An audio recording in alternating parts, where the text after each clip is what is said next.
Frères et sœurs, que la paix et la grâce de notre Seigneur et Sauveur Jésus-Christ soient avec vous. Ici AWH Redemption Ministries pour notre dévotion matinale pour ce jeudi 12 septembre 2024. Toujours dans la mission de vous accompagner matinée après matinée, réveil après réveil, journée après journée sur le chemin du royaume de Dieu.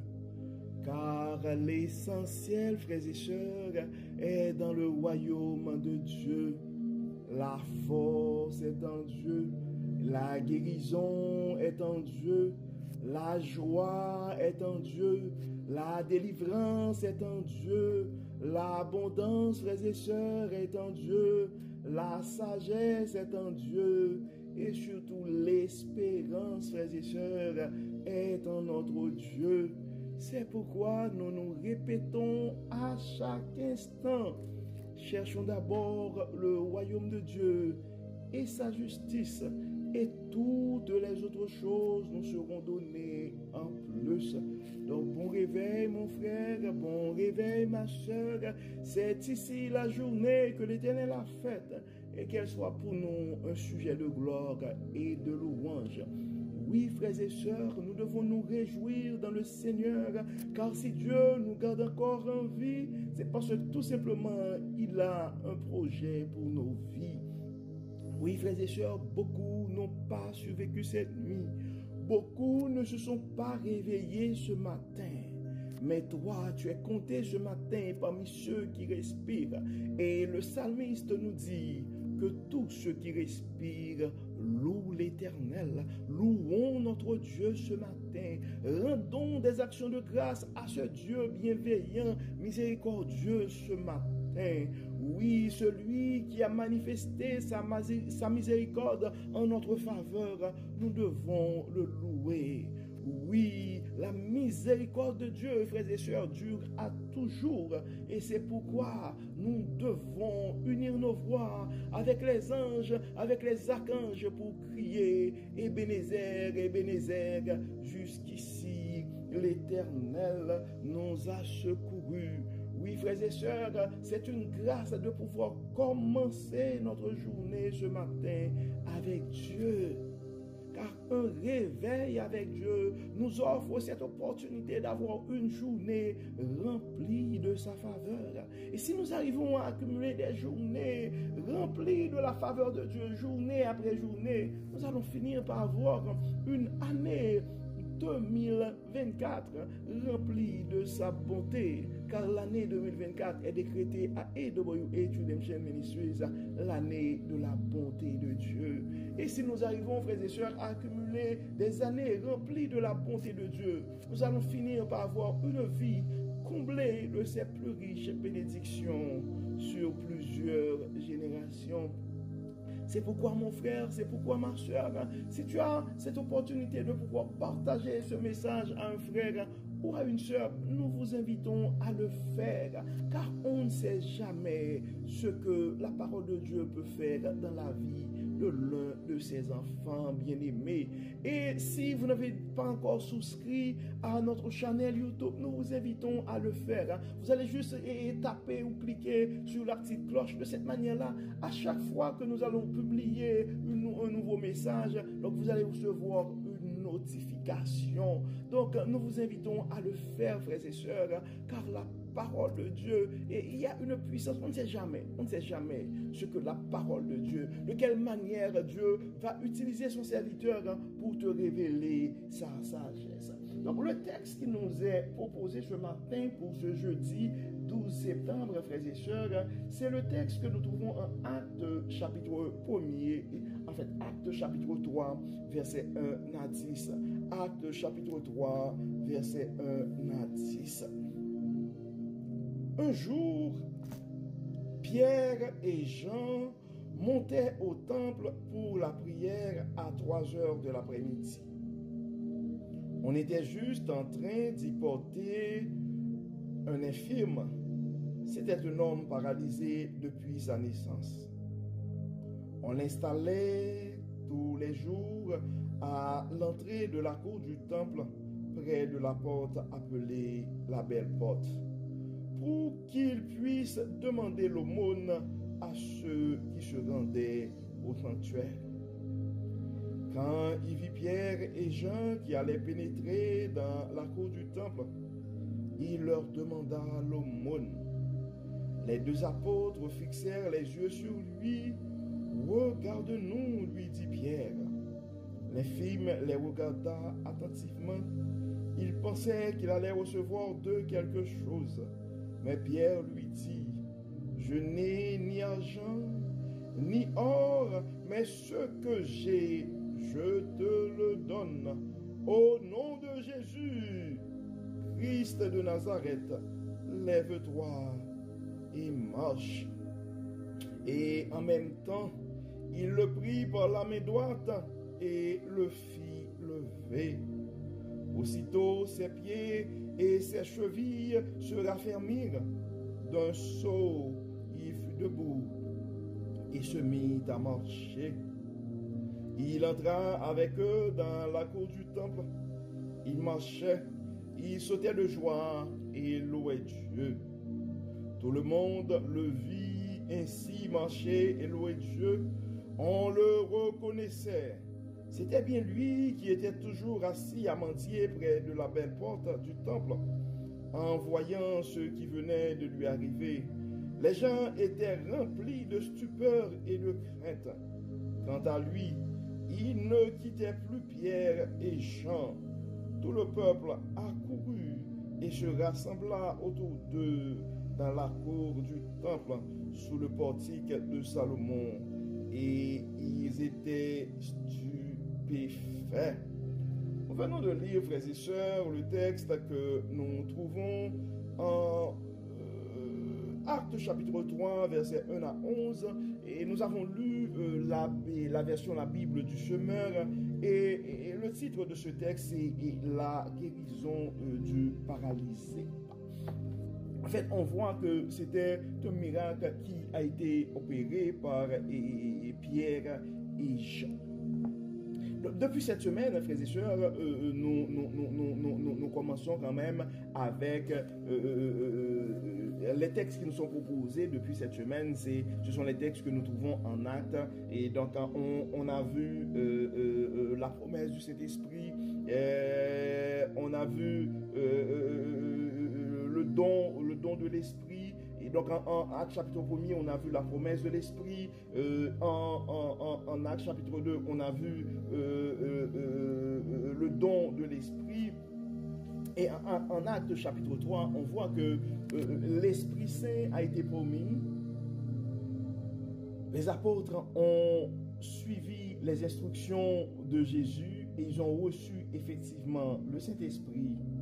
Et une fois reçu le Saint-Esprit, on a vu le message, le sermon de Pierre hier.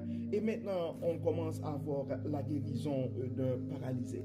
Donc, l'Esprit, le Saint-Esprit de Dieu, le don du Saint-Esprit que nous avons, frères et sœurs, et que nous avons reçu en Jésus-Christ, c'est une puissance. C'est une puissance. Nous devons comprendre que nous avons tous le Saint-Esprit en nous et nous avons en nous cette puissance pour produire ce qu'on appelle les œuvres de l'Esprit. Nous autres hommes, en tant que pécheurs, il y a des choses dans notre nature charnelle que nous ne pouvons pas faire. Mais quand nous sommes remplis par le Saint-Esprit de Dieu, nous allons être en mesure de produire les œuvres de l'Esprit, les œuvres qui vont étonner les gens autour de nous, des choses que nous ne pourrions pas faire seuls.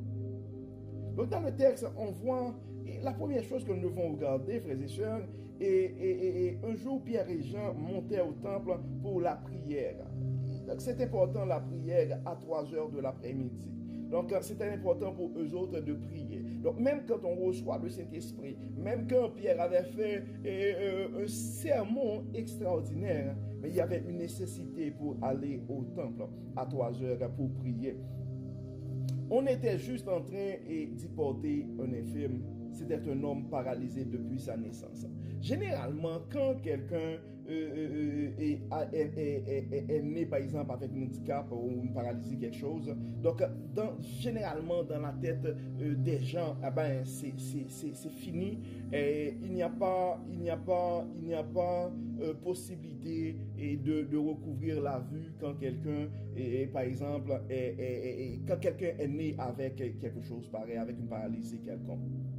Donc probablement pour les gens, c'était fini pour cet homme-là. Donc la seule chose qu'on peut faire pour l'aider, c'est de le mettre à l'entrée et du temps de cette manière-là. Et cet homme va demander de l'aumône probablement et ça va toucher, il va faire sa paralysie, il va faire quand même, les gens vont avoir pitié de lui et lui donner quelque chose. Si on installait tous les jours à l'entrée de la cour du temple, près de la porte appelée la belle porte, pour qu'ils puissent demander l'aumône et ceux qui se rendaient au sanctuaire. Et à ceux qui se rendaient au sanctuaire. Quand il vit Pierre et Jean, il allait pénétrer dans la cour du temple, il leur demanda l'aumône. Et je ne sais pas c'est quoi tes demandes ce matin. Et probablement tu penses que ta situation c'est un cas perdu, Dieu ne peut pas faire mieux, puis tu es en train de demander le minimum à Dieu. Donc tu dois comprendre ce matin mon frère, tu dois comprendre ce matin ma soeur, notre Dieu c'est le Dieu de l'impossible. Probablement ton médecin t'a condamné. Probablement pour les gens autour de toi, cette situation s'est terminée là, puis on essaie de sauver les meubles, comme on dit généralement dans le langage, parce que ça là c'est fini et c'est comme une situation de non-retour. Mais notre Dieu, frères et sœurs, c'est le Dieu de l'impossible. Des fois, il est prêt à nous bénir au-delà de nos espérances. C'est pourquoi il est non seulement le Dieu de l'impossible, mais il est le Dieu de toute espérance. Il n'y a pas de situation désespérée pour notre Dieu. Il y a des frères ou des sœurs qui pourraient être désespérés, qui pourraient être la proie de grand désespoir. Mais notre Dieu, frères et sœurs, c'est le Dieu de l'abondance, c'est le Dieu de la sagesse, c'est le Dieu de l'espérance. C'est-à-dire, peu importe ta situation précaire ce matin, mais Dieu peut utiliser son abondance pour te bénir au-delà de tes désespérances. Peu importe la complication de ta situation ce matin, la sagesse de Dieu peut trouver la solution idéale que personne n'a pas vue. Parce que dans la tête des gens, cet homme est né avec cette paralysie. Donc, il n'y a pas possibilité pour lui de pouvoir marcher un jour. Tout ce qu'on pourrait aller chercher, c'est de l'aumône entre les mains des gens qui rentrent dans le temple. Alors que Dieu avait un plan différent pour la vie de cet homme. Les deux apôtres fixèrent les yeux sur lui. « Regarde-nous », lui dit-elle. Donc tu as besoin... Ça, c'est un point important, frères et sœurs. Et des fois, quand nous sommes en difficulté, quand nous avons des situations qui nous trouvent pareilles, on essaie de chercher des solutions ailleurs. Mais c'est le temps de fixer notre regard sur le Dieu Tout-Puissant, le Dieu omnipotent, omniscient et omniprésent. Regarde-nous, lui dit Pierre. L'infirme les regarda attentivement. Il pensait qu'il allait recevoir d'eux quelque chose. Dieu veut te bénir ce matin, mon frère, au-delà de tes espérances. Dieu veut te bénir ce matin, ma soeur, au-delà de tes espérances. Verset 6.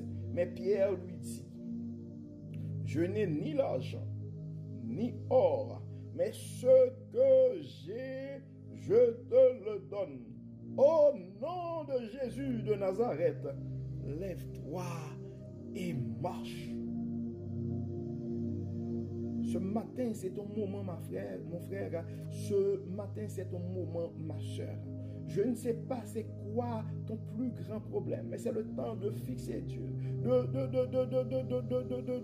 d'agir ta foi et d'espérer un miracle de Dieu dans ta vie ce matin au nom de Jésus, Christ de Nazareth. Et en même temps, nous sommes dans le verset 7, Il le prit par la main droite et le dit, et le fit lever. Aussitôt ses pieds et ses chevilles se raffermirent d'un saut. Il fut debout et se mit à marcher. Il entra avec eux dans la cour du temple. Il marchait, il sautait de joie et louait Dieu. Là encore, il y a une chose à apprendre, mon frère, il y a une chose à apprendre, ma soeur.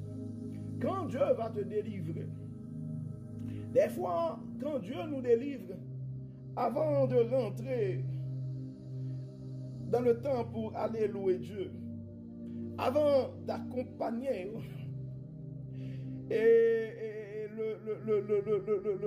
la personne que Dieu a utilisée pour te délivrer, pour opérer ce miracle.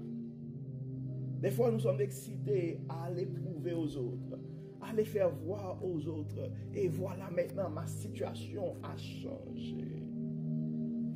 Mon frère et ma soeur, toute la gloire est à Dieu. Tu dois te rappeler. Okay? On voit, aussitôt, il se met à marcher. Il se mit à marcher. Il entra avec eux dans la cour du temple. Il marchait, il sautait de joie et louait Dieu. Donc, ta délivrance devrait être un sujet de témoignage et de louange à Dieu, mon frère. Tu dois penser à tes actions de grâce d'abord. Et tu dois toujours te rappeler que tout soit fait dans nos vies. Tout devrait être fait dans nos vies pour la gloire de Dieu. Verset 9, ça dit, tout le monde le vit ainsi marcher et louer Dieu. On le reconnaissait. C'était bien lui qui était toujours assis à mendier près de la belle porte du temple. En voyant ceux qui venaient de lui arriver, les gens étaient remplis de stupeur et de crainte. Quant à lui, il ne quittait plus Pierre et Jean. Tout le peuple accourut et se rassembla autour d'eux dans la cour du temple sous la portique de Salomon, et il était stupéfait. Probablement Dieu va faire dans ta vie, mon frère, probablement Dieu va faire dans ta vie, ma soeur, quelque chose qui va créer de la stupéfaction, qui va rendre des gens stupéfaits. Et ce que tu dois toujours te rappeler, ce que Dieu va faire dans ta vie, devrait être tout simplement un sujet d'action de grâce à Dieu. Dieu ne nous bénit pas pour que nous puissions impressionner les autres, prouver aux autres que nous sommes meilleurs, que Dieu nous aime beaucoup plus qu'eux autres. Mais non. Dieu nous fait grâce, Dieu manifeste sa faveur, sa miséricorde envers nous. Dieu nous bénit de son abondance pour que nous puissions reconnaissants et que notre témoignage puisse porter les autres à croire en ce Dieu tout-puissant. C'est quelque chose à nous rappeler. S'il y a des choses à nous rappeler ce matin, mon frère, la première chose, quand l'Esprit de Dieu est sur nous, l'Esprit de Dieu, c'est une puissance qui peut nous aider à opérer les œuvres de l'Esprit. Quand le Saint-Esprit est sur nous, nous pouvons faire des choses qui pourraient étonner les gens autour de nous. Mais quand ces choses arrivent, nous devons toujours nous rappeler, frères et sœurs, que toute la gloire devrait aller à Dieu. Non pas à nous, Éternel, non pas à nous, mais à ton nom donne gloire, à cause de ta bonté, à cause de ta fidélité. Ce sont des paroles qui devraient être toujours sur nos lèvres, frères et sœurs. Deuxième chose, nous devons nous rappeler, frères et sœurs, qu'il n'y a pas de situation désespérée pour notre Dieu. N'essayons pas des fois de faire des compromis. Dieu peut nous bénir au-delà de nos espérances. Donc des situations qui sont des situations impossibles pour les gens qui nous entourent, est très très possible pour notre Dieu, car il est Dieu de l'impossible, le Dieu qui peut nous bénir au-delà de nos espérances. La deuxième chose, frères et sœurs, quand Dieu réalise des exploits dans nos vies, quand le miracle a été opéré, nous devons comprendre que ce miracle a été opéré pour la gloire de Dieu. avant d'aller nous faire voir par les autres, avant d'aller, il faut penser. Il faut penser, il faut toujours penser à rendre gloire à Dieu. Car tout doit être fait dans nos vies, frères et sœurs, pour la gloire de Dieu. Nous sommes faits, nous sommes nés pour louer Dieu. C'est notre mission. Nous allons prier, frères et sœurs, nous allons intercéder pour les frères et sœurs qui ont besoin de miracle ce matin. Nous sommes conscients et nous avons des frères et nous avons des sœurs présentement face à leur diagnostic. Il n'y a rien que les médecins puissent faire. Les médecins ont déjà tout essayé. Et à cette phase de débat, tout ce que nous pouvons faire, c'est tout remettre à Dieu. Donc nous avons des gens qui ont besoin d'un miracle, soit dans leurs finances, soit dans un dossier quelconque, soit dans leur vie de couple. Probablement quand on regarde, on pourrait dire, écoute là, il y a trop de choses qui passent dans ces gens, entre ces gens-là, et il n'y a pas aucun moyen pour qu'ils puissent se réconcilier. Mais nous devons comprendre que celui qui a vraiment le pouvoir sur l'esprit humain et celui qui peut toucher les cœurs, c'est le Dieu.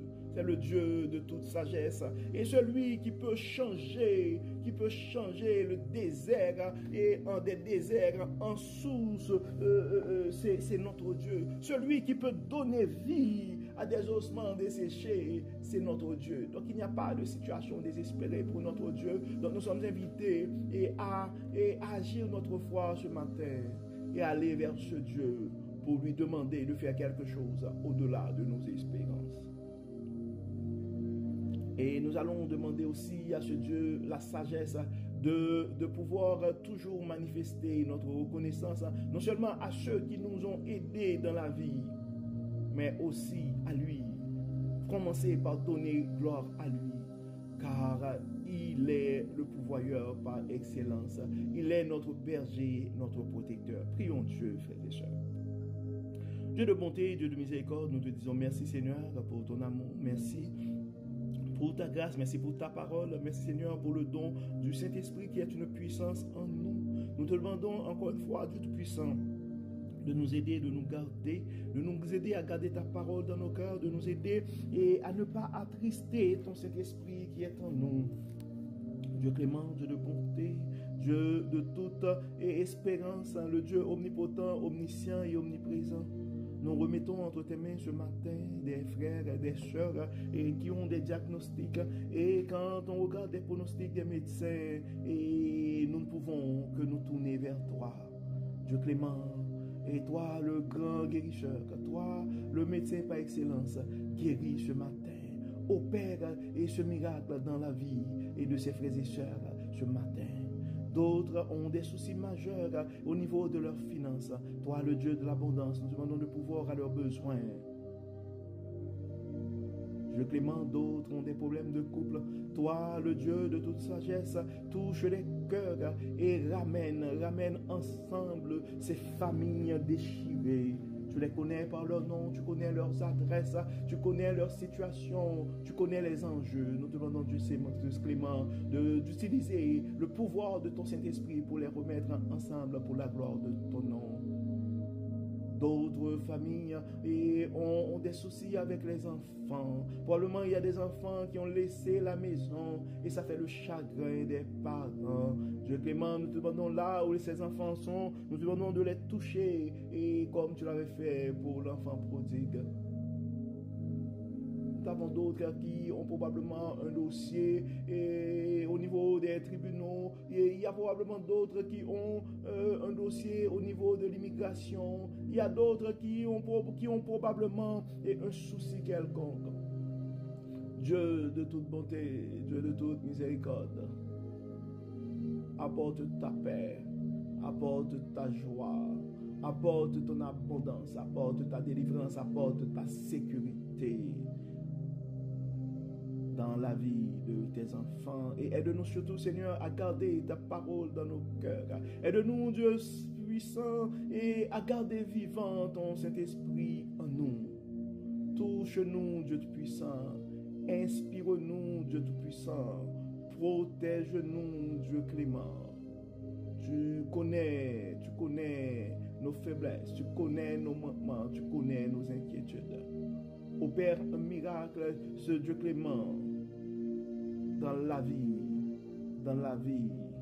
de nos frères et sœurs qui espèrent en toi ce matin. Il y a probablement certains qui cherchent un emploi, probablement d'autres aimeraient passer un examen.